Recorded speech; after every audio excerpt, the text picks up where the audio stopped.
कोण अडवणार आहे तुम्हाला?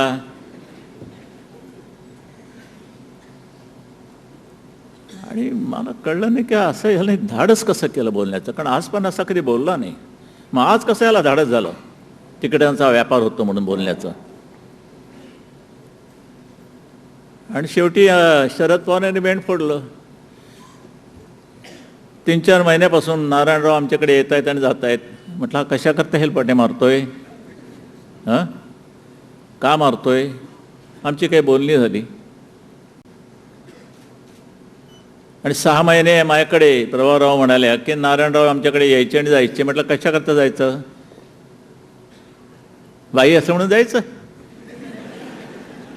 पण कशी आहे, दिसायला कशी आहे, काय काय कसे आहे, काय सिलेक्शन आहे की नाही? हां,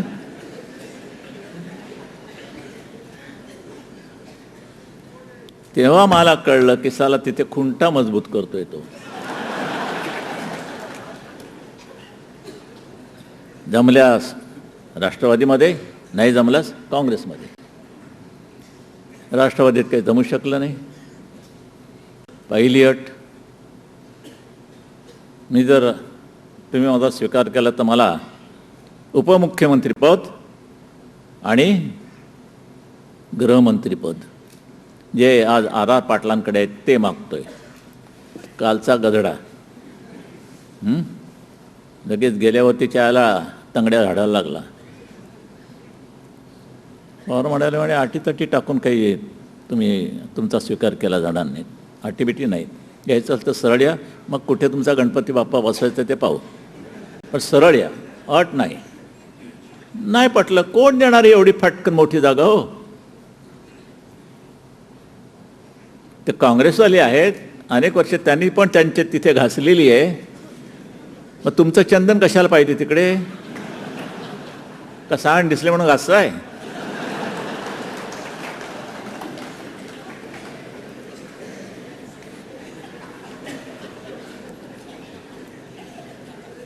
मग काँग्रेसकडे गेले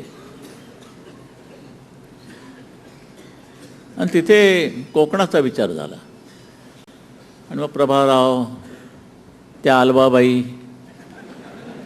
आणि तो अहमद पटेल लांडिया,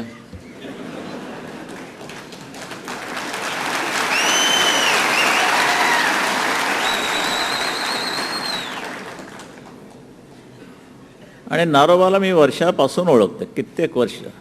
त्यांच्या हिशोबाप्रमाणे 39 साल मी म्हणे शिवसेनेत काढलीस. साल काढून काय उपयोग आहे? 10 वर्ष मला झाली तरी पण मला अजून मूल होत नाही. अरे काय त्याच्या आयला चालल्या, हे काय गौरवाची बात आहे? तर उठत नाही आले तर कोण काय करणार?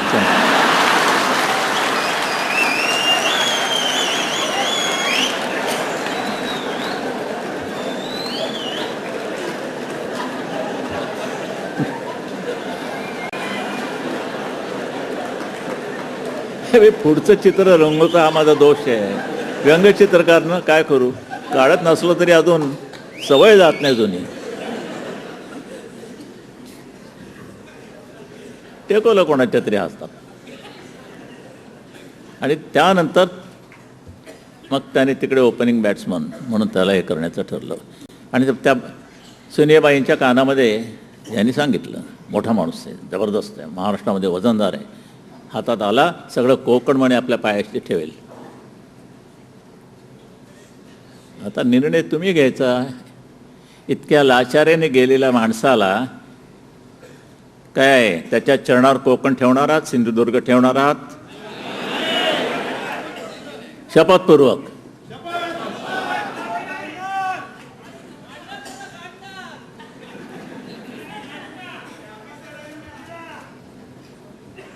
घाचा नीट उपचार करा, अनुसार देऊ नका.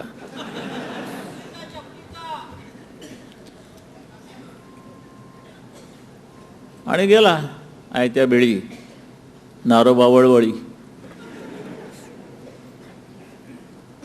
अजून समाधानी नाही आहे, अजून त्याचा मुख्यमंत्री पदावरती डोळा आहे. कोण सोडणार मुख्यमंत्रीपद याच्यासाठी? कालचा पाहुणा राहायला आला आहे घरामध्ये आणि त्याचा आग्रह काय, एक रात्र तरी आपण मला आपल्या बायकोपाशी झोपून देणार का. त्या भडव्या काल आलास आणि एकदम चला माझ्या बायकोपाशी झोपायला मागतोस तू. कोण देणार, कानफडात मारून बाहेर काढायला पाहिजे.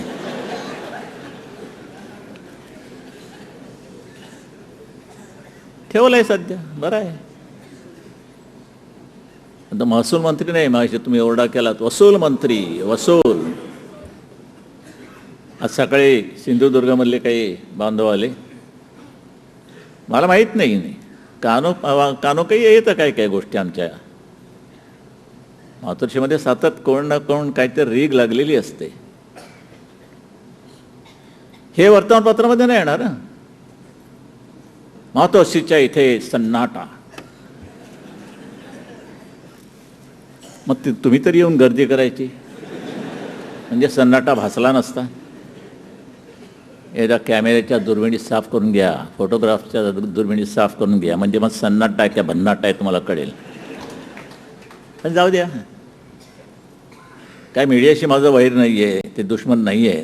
पण असं का वागता तुम्ही.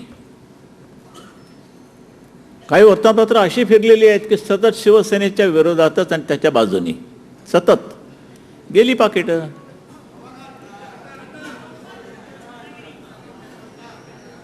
ते आहे रत्नागिरी टाइम्स आहे.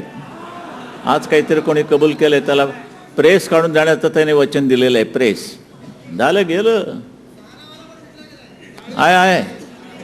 पण मी मारतो ना बुच कधी कधी, तुम्हाला माहित नाही.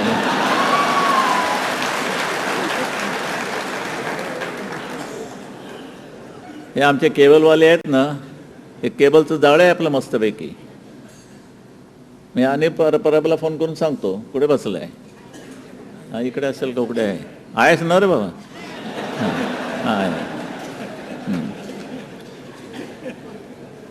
अनिल परबला सांगतो, अनिल केबलवाल्यांना सांग सारा खेच. ते खेचतात, बंद. मग लगेच फोन यायला लागतात मला, उद्धवला, राजला वगैरे. अरे बालासाहेब जे के हो ऐसे मत करना. म्हणलं ये मत करना, वो मत करना, तुम्ही काय पाहिजे ते करू क्या. आपण पण साला हिंदीत सोडत नाही.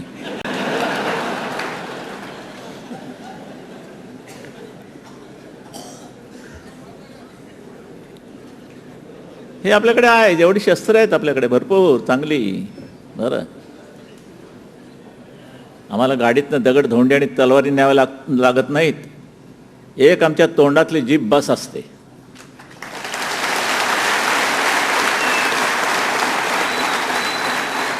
अनेकांची मुंडकी उडवते, कापून काढते. यापेक्षा आणखीन भवानी तलवार आम्हाला कुठची पाहिजे.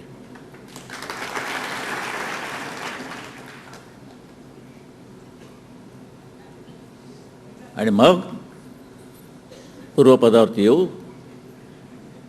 की तांतडीनं आम्ही सर्व नेत्यांची बैठक घेतली. जेवढ्यांना फोन जाऊन बोलवता येईल त्या सगळ्यांना बोलवलं रात्री 9:30 वाजता.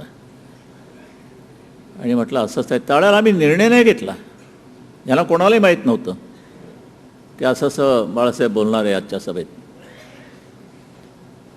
मी निर्णय घेतला की चला यायला नाऱ्याला म्हणा तू शिवसेना प्रमुख हो ना, मी कशाला पाहिजे, कोण पाहिजे, चालव तू. पण म्हटलं नाही. का, एवढं मोठं शिवसेना भवनात उभं राहते, या डिसेंबर महिन्यात उभं राहील, हे त्याच्या ताब्यात द्यायचं. नाही देणं शक्यच नाही हो. त्याला काय बापाचा माल आहे काय चालेल.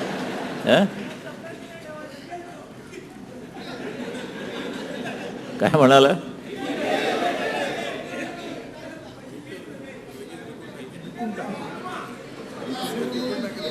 बरोबर आहे, वसूल मंत्री ना.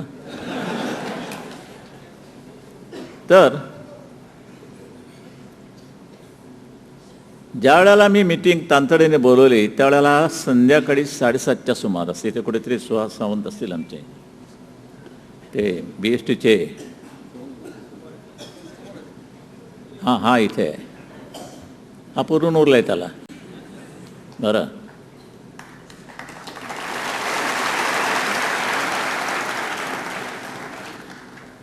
त्याचं पनवेलच्या नजदीक कुठेतरी क्षणभर विश्रांती म्हणून छोटंसं हॉटेल आहे. तिकडे